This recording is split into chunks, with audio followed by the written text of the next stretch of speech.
Chris McGregor's Brotherhood of Breath. This is Democracy Now!, democracynow.org, the War and Peace Report. I'm Amy Goodman. This is Climate Countdown, Democracy Now!'s week-long exclusive coverage of the UN Conference on Climate Change. One of the world's most prominent experts on climate science, Rajendra Pachauri, is criticizing negotiators at the UN Climate Change Conference here in Durban, South Africa, for not paying enough attention to science. He's chair of the Intergovernmental Panel on Climate Change, which won the 2007 Nobel Peace Prize, along with Vice President Al Gore.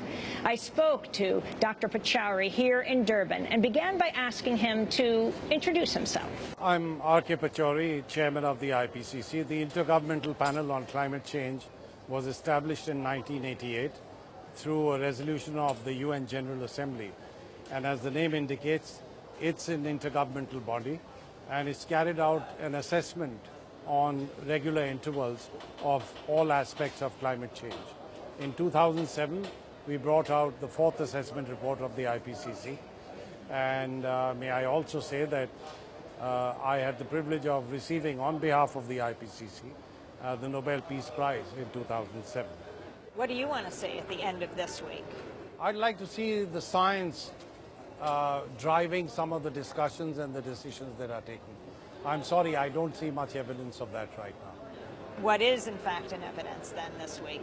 A complete absence of the discussion on the scientific evidence that we have available on climate change. I would like to see each day of the discussions starting with a very clear presentation on where we are going, what it's going to mean to different parts of the world, and what are the options available to us by which, at very low cost and in some cases negative cost, we can bring about a reduction in emissions of greenhouse gases. I would like to see an hour, hour and a half every day being devoted to this particular subject, because I think then the movement towards a decision would be far more vigorous. It would be based on reality and not focusing on narrow and short-term political issues. Do you have a message for President Obama? Well, I would also ask President Obama to listen to the voice of science, and he has an absolutely outstanding science advisor in John Holdren. Maybe he should get John to organize a meeting of the scientists soon after he's re-elected, if he's re-elected, and then determine US policy, as should be the case with every country in the world, based on the scientific evidence that's available. Do you think the U.S. is weighing scientific evidence now when they negotiate here in Durban? Actually, to be honest, nobody over here is paying any attention to science. Your report just came out before this 17th COP, this COP 17. The report just came out before the UN Climate Change Conference here in Durban, South Africa. Talk about your findings. Well, that particular report was a special report on managing the risks from extreme events and disasters to advance climate change adaptation. So basically, it looked at extreme events and disasters that can be connected, if the science clearly indicates that, with climate change. So essentially, we've come out with a number of findings, and one of them is the fact that heat waves are on the increase. And if we don't do anything about climate change, then those heat waves, which have been taking place, let's say recently, once in 20 years, by the end of the century will be once in 2 years. So in other words, it's not merely a slow and steady increase in temperatures that one is worrying about. One has to be concerned about an increase in the frequency of heat waves, which obviously cause very serious results. We've also come up with the finding that heavy precipitation events, heavy rainfall is on the increase, both in terms of frequency and intensity. And finally, we've also found, for instance, and these are just three salient findings that I'm mentioning, that extreme problems in terms of sea level related to average increase in sea level are going to pose some very serious problems for low-lying coastal areas and the small island states. What are those problems? Well, there'll be coastal flooding, and over a period of time there could be major damage. As a matter of fact, One doesn't want to refer to that as anything related to human-induced climate change. But what happened with Hurricane Katrina, for instance, the enormous amount of water that caused damage over there, is something similar to what we might see in the future. And what about the other effects when it comes to countries that you've seen over time, the effects of global warming, of climate change? Well, the impacts of climate change are felt on human health because, you know, if there are going to be more floods, more droughts, more heat waves, as we have projected in the fourth assessment report of the IPCC, all of these also lead to much higher morbidity, much more sickness and mortality. That means the danger of deaths. We also know that the impacts on climate change on agriculture can be serious. As a matter of fact, since we are in the continent of Africa, we had projected that by 2020, in some African countries, you could get a decline of agricultural yields of up to 50% on account of climate change. 50% on account of climate change and it climate would have variability. Their agricultural output. Yes, absolutely. Now this will be in some countries, and particularly those areas which are dependent on rain-fed agriculture. Democracy Now! NewsHour is based in the United States, though we are a global radio and television show. In the United States, there is a major debate going on over whether climate change really is a problem. Most of the Republican candidates for president say it is a hoax. The polls that are being taken increasingly show that Americans don't think it's related to human activity, let alone that it's a problem that we should have to deal with. What would you say to them? How do you convince them with the scientific evidence? Well, I mean, the reality is that the IPCC mobilizes the best scientists from all over the world, thousands of them. We function in a totally transparent and objective manner. These are scientists who devote their time without any compensation from the IPCC. The IPCC has a very lean secretariat. It's a very small body. It's not a large bureaucracy. We are governed by all the governments of the world. And when we carry out an assessment at each stage, the draft has to be peer reviewed by experts. We take their comments on board. And then finally, all the governments of the world review our drafts. And we take their comments into account and come up with the final version. So if you were to invent a system whereby the best and most diverse scientific expertise from all across the globe could be harnessed for carrying out an assessment of climate change, what would you come up with? The IPCC. So if there are people who still don't believe that climate change is for real and is being caused by human beings, then it's a bit like an ostrich putting its head in the sand. And the fact is, we scientists and as a scientific body, we welcome debate because science thrives on debate. But I would say that if that debate is being engineered by those who don't want any change and who probably see a threat to their own comfortable positions, then I'm sorry, that has to be questioned. So the scientific evidence that shows that climate change is related to human activity. Yes.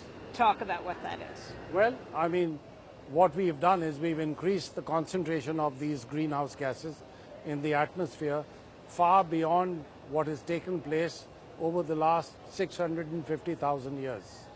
So, we have now increased the level of these concentration of these gases to a level which has actually been very stable till industrialization began. All right? As a result, during the 20th century, we had average warming of about 0.74 degrees Celsius, sea level rise of about 17 centimeters, and a whole range of impacts, as I mentioned, on human health, on agriculture, on ecosystems. We have, for instance, estimated and assessed that of all the species that we carried out an assessment of, if temperature increase goes above 1.5 to 2.5 degrees Celsius, 20 to 30% of the species that we've examined would be at the threat of extinction. Now that's pretty serious because, there's so much in our life that depends on the good health of the biodiverse resources we have on this planet. And if they're going to be threatened with extinction, then it's going to lead to all kinds of complications, including perhaps disease and a loss of an enormous resource that human society and all living beings have. How an increase in disease? Well, simply because, with changing conditions, you would have an increase in vector-borne diseases. Some pests that actually carry disease will thrive like under mosquitoes. those conditions. Absolutely. They'll thrive under the revised conditions and the changed conditions. So, there's going to be a whole range of these kinds of effects that we need to be concerned about. Dr. Pachauri, can you talk about the Kyoto Protocol, how important that is, and then the role of the United States at this UN Climate Change Summit? Well, the Kyoto Protocol certainly had a major benefit in the sense that it created a market for carbon. And therefore, it certainly would have led to some development of new technologies, new projects. But of course, we know now the Kyoto Protocol is due to run out in 2012. On the issue of the United States... But it could be renewed. It could be renewed. It's entirely possible it would be renewed. But my contention is that whatever agreement we come up with should take into account the scientific realities of climate change. And I get the sense that that's not happening. Most of the discussions that are taking place over here are really focusing narrowly on short-term politics, very narrow interests. But what we should be concerned about is a global problem and the gravity of the global problem that we see. The case of the United States, what can I say? I'm in no position to comment. It's for the voters of the United States to decide whether their government is doing the best for them. And what is the U.S. doing here at the climate talks? Frankly, I haven't been following what they've been doing because I don't have any formal role in the negotiations. My job is to explain the science to the Conference of the Parties, which I did in a very limited period of time. And I highlighted why it's important to look at some of the impacts of climate change and prepare to adapt to them, and why it's so attractive to carry out mitigation of the emissions of greenhouse gases. Because if you reduce the emissions of greenhouse gases, and this is where I would say those who don't believe in climate change and the scientific reality behind it should at least look at the benefits of higher energy security. If you reduce your dependence on fossil fuels, if you improve the efficiency of energy use much larger quantities of renewable energy, you're going to create a much more energy secure world. You also will bring down pollution at the local level, so there would be health benefits as a result. The impacts on agriculture would be moderated. There could also be higher employment as a result of a movement to other forms of energy, more efficient use of energy. So, there's a whole range of key benefits. And may I say that from what I've seen of recent surveys in the US, the public greatly favors moving towards a new energy regime. So I think somehow the leaders have to bring together these two realities and see that climate change is not in any way going to impose a cost or an expense on the people of the U.S. Well, of course, that's the argument in the United States, that the U.S. economy is in a recession and that business cannot afford to be regulated. May I say that's a totally ridiculous stand, because, frankly, we have clearly estimated that if we were to carry out stringent mitigation globally, the total cost to the global economy in 2030 will be less than 3% of the global GDP, all right? But if you add all the co-benefits that I mentioned, energy security, lower air pollution, health benefits, then even that 3% or less would become lower. And in some cases, there are actually negative costs associated with this. So I think this is a myth which has to be exploded. I mean, carrying out mitigation of emissions of greenhouse gases is not expensive at all. Also, that has to be seen against the reality of the worst impacts of climate change that would take place. That's going to impose a huge cost. Globally, the world has been suffering a loss each year ranging from a few $1 billion to $200 billion in 2005 when Hurricane Katrina took place. And 95% of the deaths that have taken place from these weather and climate-related events have taken place in the developing countries. So the impacts of climate change are not uniform. Some of the poorest regions in the world are going to be the worst affected. There's an issue of ethics and equity over there that you can't ignore. The fact that this COP17, this conference, is being held in the continent of Africa? Well, Africa is by far one of the most vulnerable regions in the world. We have estimated that. That's because the impacts are going to be quite severe. Secondly, the adaptive capacity that you have in Africa is very, very weak. And the institutions that require adaptation measures are just not available. So, you know, this is a very inequitable and I would say a very diverse outcome that we are going to see in the future. Dr. Pachauri, can you talk about your own history, how you came to be the chair of this Nobel Prize winning international scientific body? Where were you born? Well, I was born in India, in the mountains in India. I started my career as an engineer and then went to the US to study further. I did my doctoral work there in industrial engineering and in economics. And then I got into research on energy policy.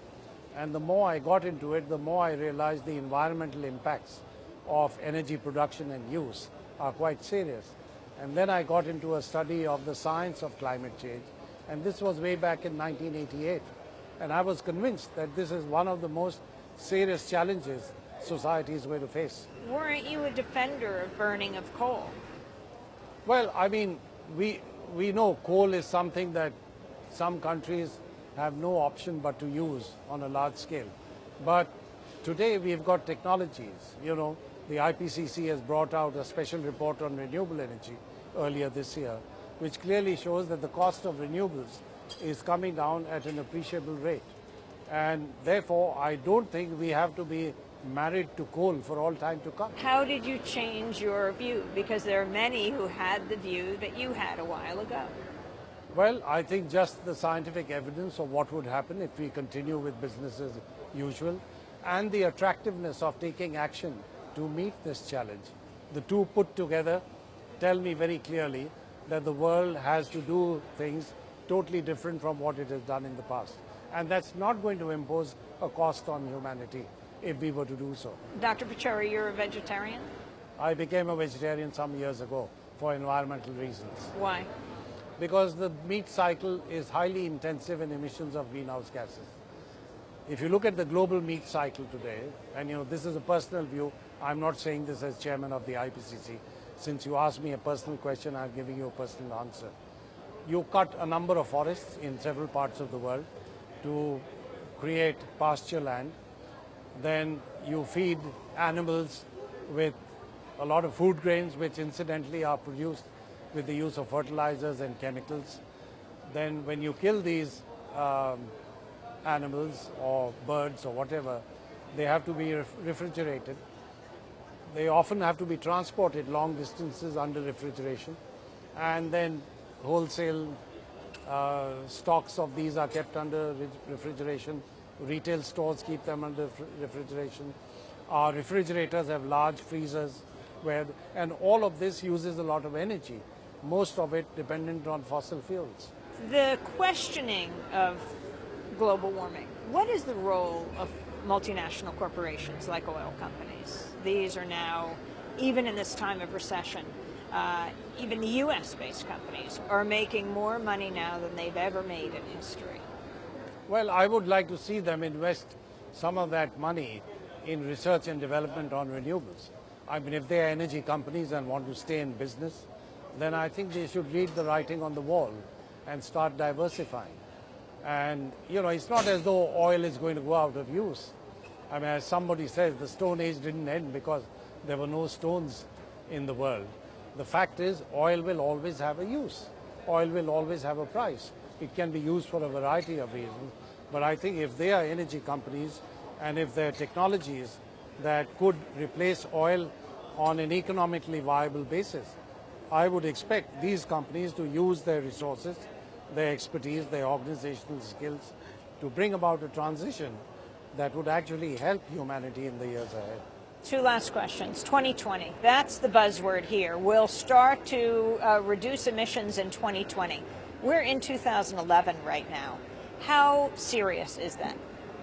Well, I don't know. As far as I'm concerned, the IPCC fourth assessment report had clearly brought out that if we want to limit temperature increase to 2 degrees or thereabouts, 2 to 2.4 degrees Celsius, and if we want to do it at least cost, then emissions will have to peak no later than 2015. And we're now talking about 2020. That means the world will incur a much larger expense in reducing emissions, and in the meantime, we'll also suffer far more serious impacts of climate change. So therefore, I personally think if the world decides to do this, if the negotiators over here determine that course of action, they should be aware of the fact that that's going to be a costly course of action. And that's something which science has brought out very clearly. I know you have to go. 16 chief executives of U.S. environmental groups wrote a letter to Hillary Clinton, the Secretary of State, saying that the U.S., which originally seemed to be at the forefront of dealing with climate change, now seems to be becoming the chief obstacle for taking greenhouse gas emissions seriously. What does this mean when you have the most powerful country in the world talking about 2020? They're particularly criticizing them for not talking about mandatory regulations around emissions and for not seriously helping to fund the Green Climate Fund to the tune of, what, $100 billion each year starting in 2020. So they're basically asking the U.S. to take a much stronger leadership position. Is that what it is? Well, I would say those 16 CEOs deserve my salute, and